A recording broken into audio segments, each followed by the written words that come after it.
कहानी उसने कहा था, ये लिखी है चंद्रधर शर्मा गुलेरी ने। अब इसमें इंपॉर्टेंट है क्या, मेन मतलब सब्जेक्ट क्या है इस कहानी का? सब्जेक्ट ये है, इस कहानी में लेखक ने इसकी केंद्रीय चरित्र लहना सिंह, मतलब जिसका मेन सेंटर कैरेक्टर है लहना सिंह, उसके माध्यम से प्रेम, कर्तव्य और आत्म बलिदान के पारस्परिक संघर्ष का मर्मस्पर्शी चित्रण किया है। मतलब ऐसा चित्रण किया है जिससे अच्छे से अच्छा इंसान भी इमोशनल हो सकता है ये सुन करके। ठीक है, मर्मस्पर्शी मतलब हृदय को छू देने वाली। इस कहानी में लहना सिंह अपने बचपन की प्रेमिका के कहने पर उसके पति की रक्षा करते करते अब युद्ध भूमि पर अपने प्राणों का बलिदान कर देता है। मतलब अपनी प्रेमिका के पति को बचाने के लिए, उसकी रक्षा करने के लिए खुद को बलिदान कर देता है युद्ध भूमि में। ये कहानी है लैना सिंह की। ठीक है, अब इसमें जो मेन कैरेक्टर है, प्रमुख पात्र जो है, वो है सेना में जमादार लहना सिंह। लहना सिंह मतलब साफ सफाई का काम करता है, सह सेना के अंदर फौज में साफ सफाई का काम करता है।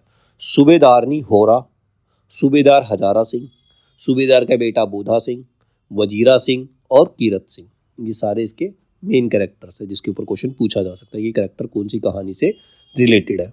ठीक है, अब इसमें मेन चीज़ें जो बताई गई हैं वो क्या क्या है।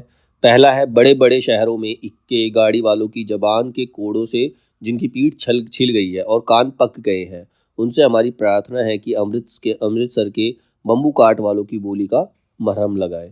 मतलब उन्हें अमृतसर के जो बम्बू काट वाले हैं उनकी तरह बात करनी चाहिए, मतलब अब्यूज़ नहीं करना चाहिए। वो अपने जानवरों को ही गाली देते हैं, टांगे वाले जो है, तो ऐसी लैंग्वेज को इस्तेमाल नहीं करना चाहिए। उनको अमृतसर में जो बम्बू काट वाले हैं उनकी तरह बोली बोलनी चाहिए तमीज़ से।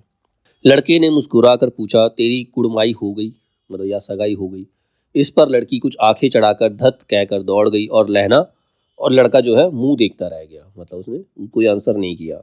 फिरंगी में फल और दूध की वर्षा कर देती है, लाख कहते हैं दाम नहीं लेती, कहती है तुम राजा हो, मेरे मुल्क को बचाने आए हो। मतलब सैनिकों से, जो अंग्रेजी मेम है वो उनको सब कुछ देती है, दूध दे देती है, फ्रूट्स दे देती है, उनसे पैसे भी नहीं लेती है। लेकिन और ये जब वो कहते भी है तो उनको यही कहती है कि तुम राजा हो, तुम इस देश को बचाने आए हो। बिना फेरे घोड़ा बिगड़ता है और बिना लड़े सिपाही। लड़ाई के मामले में जमादार या नायक के चलाए नहीं चलते। बड़े अफसर दूर की सोचते हैं, 300 मील का सामना है, एक तरफ बढ़ गए तो क्या होगा। मतलब जो छोटा ऑफिसर है, छोटा सिपाही जो है, वो इतना लंबा नहीं सोच सकता, उसे तो सिर्फ ऑर्डर मिलेगा और वो लड़ेगा। लेकिन जो बड़े ऑफिसर्स होते हैं वो आगे तक की सोचते हैं कि अगर हम ज़्यादा आगे निकल गए तो फिर हम पीछे से कवर कैसे करेंगे। तो वो सोचना बड़े ऑफिसर्स का काम होता है, छोटे ऑफिसर्स के ये काम नहीं होते। हाँ, देश क्या है, स्वर्ग है। मैं तो लड़ाई के बाद सरकार से 10 घुमा जमीन यहाँ मांग लूंगा और फलों के बूटे लगाऊंगा। मतलब जगह उसको पसंद आती है। जैसे मैं जानता ही ना हूँ, रात भर तुम अपने कंबल उसे उड़ाते हो, आप सिगड़ी के सहारे गुजर करते हो, उसके पहरे पर आप पहरा दे आते हो, अपने सूखे लकड़ी के तख्तों पर उसे सुलाते हो, आप कीचड़ में पड़े रहते हो, कहीं तुम ना मांदे पड़ जाओ।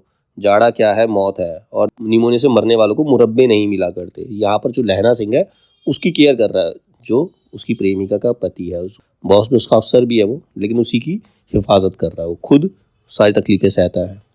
मेरा डर मत करो, मैं तो बुलेल की खड्ड के किनारे मरूंगा, भाई कीरत सिंह की गोदी पर मेरा सिर होगा, मेरे हाथ के लगाए हुए आंगन के आम के पेड़ की छाया होगी। सूबेदार ने लहना सिंह की जांग में पट्टी बंधवानी चाहिए, पर उसने यह कहकर टाल दिया कि थोड़ा गाँव है, सवेरे देखा जाएगा। बोधा सिंह ज्वर से बर्रा रहा था, वह गाड़ी में लिटाया गया। लहना को छोड़कर सूबेदार जाते नहीं थे। यह देख लहना ने कहा, तुम्हें बोधा की कसम है और सूबेदारनी जी की सौगंध है। तब जाके वो जाता है जो इस गाड़ी में, तो उसको जबरदस्ती भेज देता है। और वो फिर उसके बदले में पूछता, और तुम क्या करोगे? कहता, मेरे लिए वहाँ पहुँच गाड़ी भेज देना, और जर्मन मुर्दों के लिए भी तो गाड़ियाँ आती होंगी। मेरा हाल बुरा नहीं है, देखते नहीं मैं खड़ा हूँ, वजीरा सिंह मेरे पास है ही।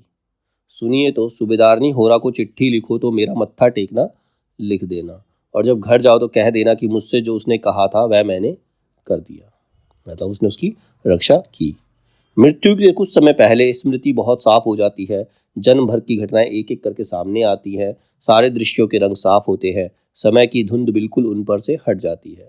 तुम्हें याद है, एक दिन तांगे वाले का घोड़ा दही वाले की दुकान के पास बिगड़ गया था। तुमने उस दिन मेरे प्राण बचाए थे।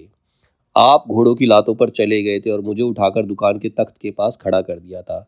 ऐसे ही इन दोनों को बचाना, यह मेरी भिक्षा है, तुम्हारे आगे मैं आंचल पसारती हूँ। मतलब उसकी प्रेमिका ने उससे बोला था कि जैसे तुमने मुझे बचाया था वैसे ही उसके हस्बैंड को, उसके बेटे को वो बचा कर रखे। तो उसने अपना वादा पूरा किया, लैना सिंह ने।